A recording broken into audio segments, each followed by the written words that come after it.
Hello students and welcome back. आज की class में हम देखेंगे topic future value of a series of payment. पिछले क्लास में हम ऑलरेडी देख चुके हैं कि एक पर्टिकुलर सम ऑफ मनी का अगर हम वैल्यू निकालना चाहते हैं after 4 years, 5 year, 10 years, 20 years के बाद उसका वैल्यू कितना होगा, तो वो हम ऑलरेडी कैलकुलेट कर चुके हैं। आज का जो टॉपिक है वो एक पेमेंट के बारे में नहीं है, वो है एक सीरीज ऑफ पेमेंट के बारे में। सीरीज ऑफ पेमेंट का मतलब है जैसे लेट से हम लोग ईयर 1 के एंडिंग में डिपॉजिट किए 1000, ठीक है, ये पहला साल के एंड में। सेकेंड ईयर के एंड में हम डिपॉजिट किए 2500। थर्ड ईयर के एंड में हम डिपॉजिट किए लेट से 4000। तो मुझे कैलकुलेट करना है कि लेट से फोर्थ ईयर एक और ले लेते हैं। फोर्थ ईयर में लेट से हम डिपॉजिट किए 5000। तो मुझे जानना है कि फोर्थ ईयर के एंड में जो वैल्यू है मेरे इन्वेस्टमेंट का वो कितना रुपए होगा। इसको बोलते हैं future value of a series of payment. पिछले क्लासेस में हम जो पढ़े थे वो था कि हम 1000 रुपये डिपॉजिट किए, उसका वैल्यू कितना होगा after the end of 4 year. ये हम पिछले वीडियोस में ऑलरेडी देख चुके हैं। पिछले वीडियो में इस क्लास में क्या फर्क है, पिछला वीडियो सिर्फ एक पेमेंट किया हम लोग, आज पैसा इन्वेस्ट किए 5 साल बाद कितना होगा। लेकिन अब जो हम लोग पढ़ रहे हैं debt is a series of payment. Series of payment मतलब बहुत सारा पेमेंट किया गया है आफ्टर एवरी 1 ईयर। तो इसका क्या इन्वेस्टमेंट का क्या वैल्यू होगा ये हम लोग कैलकुलेट करना चाहते हैं। इसको बोलते हैं future value of a series of payment, ठीक है। तो इसमें क्या होगा देखना, जैसे मैं एक फिर से एग्जांपल एक बनाता हूँ, इजी लगेगा तुमको। लेट से ईयर 1 के एंड में मैं इन्वेस्ट करता हूँ 1000, ठीक है। ईयर 2 के एंड में इन्वेस्ट किया हूँ 2500, और एक और लेता हूँ ईयर 3 के एंड में इन्वेस्ट किया हूँ 3000, ठीक है। अब मुझे जानना है कि ईयर 3 के एंड में what is the value of my investment, ठीक है। तो ये जो पहला 1000 रुपये है इस पे कितनी बार इंटरेस्ट लगेगा, देखो first year and second year. तो 2 बार इंटरेस्ट लगेगा इसमें, 1 और 2। समझ में आ रहा है। वैसे ही जो 2500 है उस पे इंटरेस्ट लगेगा सिर्फ 1 ईयर का। जो 3000 है उस पे इंटरेस्ट लगेगा 0 का। बात समझ में आ रहा है। तो जो फर्स्ट पेमेंट है उस पे इंटरेस्ट लगेगा 2 साल का, जो सेकेंड है उस पे लगेगा 1 साल का, और जो थर्ड में हम इन्वेस्ट किए उस पे लगेगा 0। क्लियर। तो इससे हम एक फॉर्मूला बना सकते हैं VN, that is value after 3 years. इसी फॉर्मूला में यूज करता हूं। V3 equals to R1। R1 क्या है, 1000। R1 मतलब investment at the end of the first year, multiplied by 1 plus I suppose 10% है, to the power n-1। n मतलब कितना साल के बाद, 3 साल के बाद, 3-1, 2 साल का इंटरेस्ट लगाएंगे, प्लस R2 है 2500 multiplied by 1 plus I to the power n-2। n कितना है, 3-2, तो 2500 पे लगेगा 1 साल का। ऐसे ही करके चलेगा, और लास्ट वाला होगा RN मतलब सिर्फ थर्ड ईयर का, दैट इज 3000। क्लियर है ये।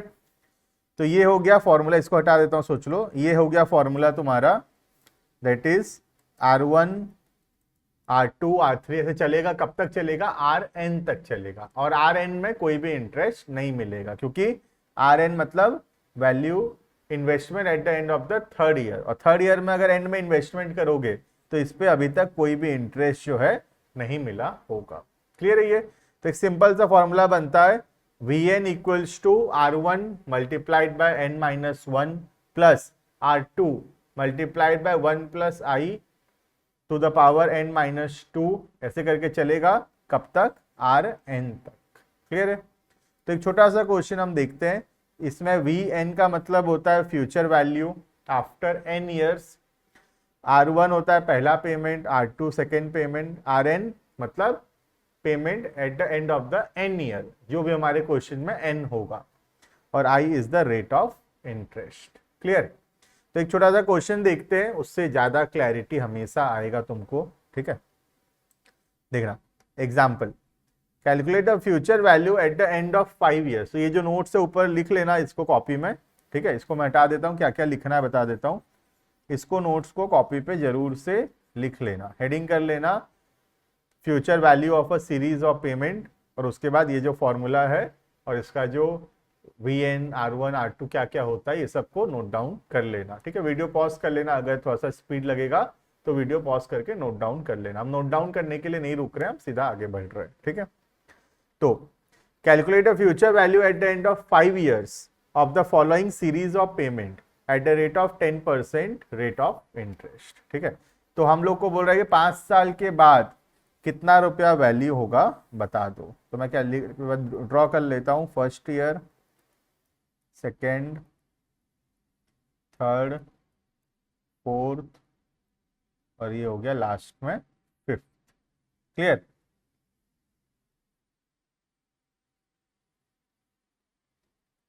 तो ईयर 1 के एंड में मैं इन्वेस्ट कर रहा हूं 1000 रुपए, ईयर 2 के एंड में 2000, ईयर 3 में 3000, ईयर 4 में 2000 और ईयर 5 में 1500।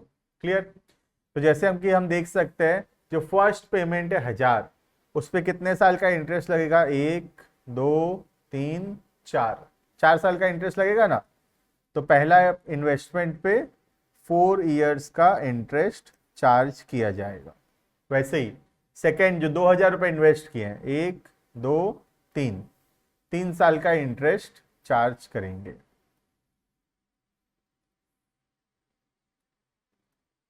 ऐसे ही यहाँ 2 साल का, यहाँ 1 साल का और यहाँ पर 0 का। क्लियर है। तो यही तो फॉर्मूला था, ठीक है। फॉर्मूला लिखेंगे VN equals to R1 into 1 plus I to the power n minus 1 plus R2 to the power 1 plus I to the power n minus 2 plus R3 to the power 1 plus I to the power n minus 3 plus R4 1 plus I to the power n minus 4।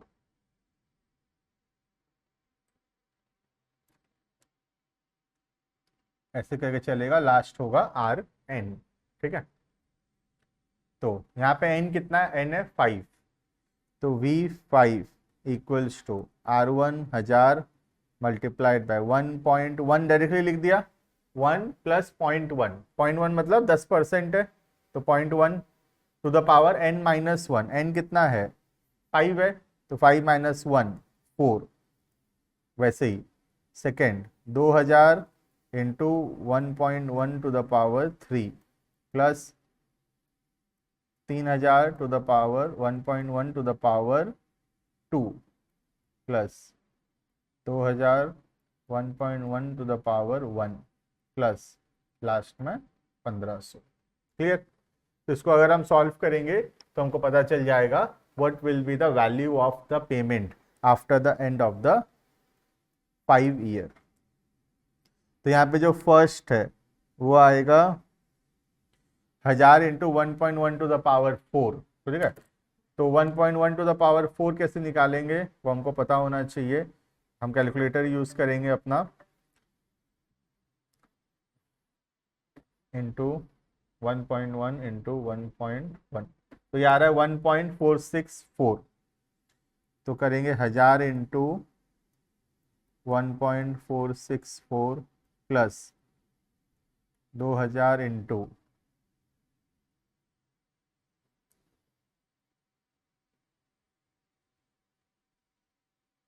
1.331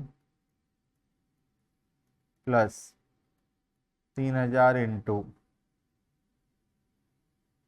1.21 plus 2000 into 1.1 plus 1500। Clear है ये। तो इसको अगर हम solve करते हैं तो जो हमारा आंसर आएगा वो हम लोग डायरेक्टली कैलकुलेट कर सकते हैं। प्लस कर लो सबको फटाफट से, और प्लस करके इसको लिख लो। आंसर आएगा 11456, ठीक है, 11456।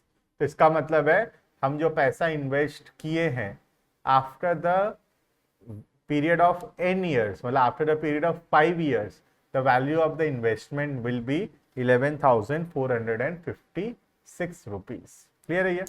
इसको बोलते हैं future value of a series of payment.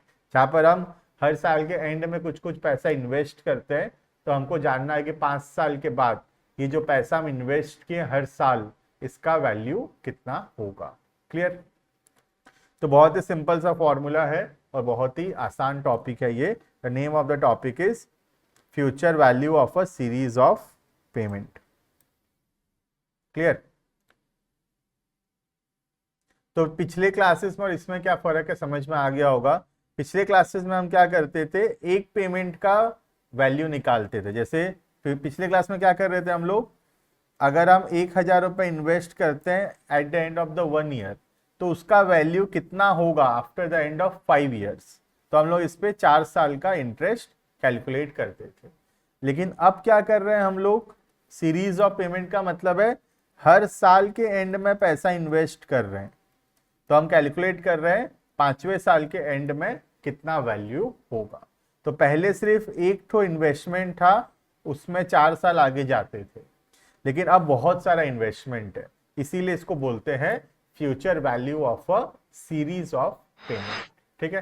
तो मैं होप करता हूं कि वीडियो अच्छा लगा होगा और ये इलस्ट्रेशन कंप्लीटली तुमको समझ में आया होगा।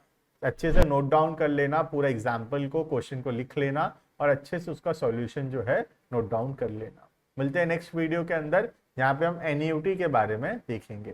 Thank you and